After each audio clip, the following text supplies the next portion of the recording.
اعوذ باللہ من الشیطان الرجیم بسم اللہ الرحمن الرحیم اللہم صلی علی سیدنا و مولانا محمد وعلی آلہ وصحبہ وبارک وسلم تسلیما۔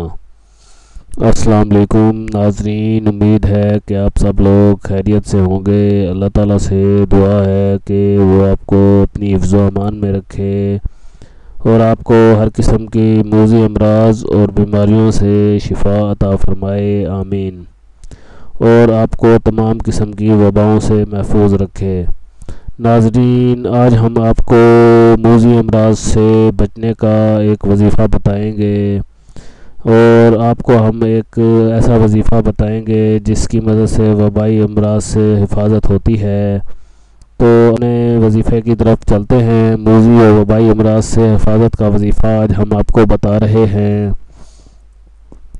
اگر کوئی شخص چاہتا ہو کہ وہ ہر قسم کے وبائی امراض سے محفوظ رہے، یا کوئی شخص سن کبر کو پہنچ چکا ہو اور بڑھاپے کے امراض سے نجات کا خواہش مند ہو اور چاہتا ہو کہ بڑھاپا بخیر و عافیت گزرے، یا کہیں کوئی وبا پھوٹ پڑی ہو، جیسے کہ آج کل کرونا کی وبا پھیلی ہوئی ہے اور وبا سے حفظ ما تقدم کی تلاش ہو، تو اس کو چاہیے کہ درج ذیل اسماء اعظم کو بعد نماز فجر 33 مرتبہ اور 33 مرتبہ بعد نماز مغرب اس نیت سے پڑھے۔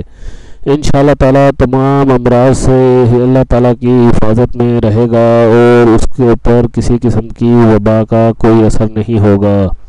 گھر کے تمام افراد یہ وظیفہ اگر کرنا شروع کر دیں تو گھر خوشیوں کا گہوارہ بن جائے گا اور وہاں سے تمام قسم کے ذہنی، روحانی اور جسمانی امراض رفع دفع ہو جائیں گے۔ وہ اسماء اعظم یا مالک یا قدوسو ہیں، وہ اسماء اعظم یا مالکو یا قدوسو ہیں، وہ اسماء اعظم یا مالکو یا قدوسو ہیں۔ اللہ تعالیٰ سے دعا ہے کہ وہ ان اسماء اعظم کے صدقے میں ہم سب کو ہر قسم کے امراض سے محفوظ رکھے، آمین۔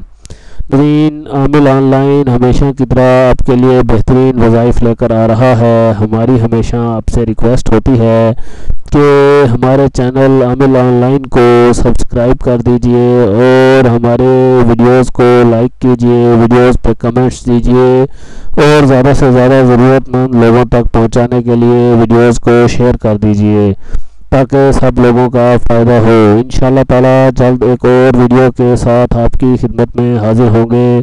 تب تک کے لیے پیر سید حسیب سلطان گیلانی کو اجازت دیجیے۔ اللہ حافظ۔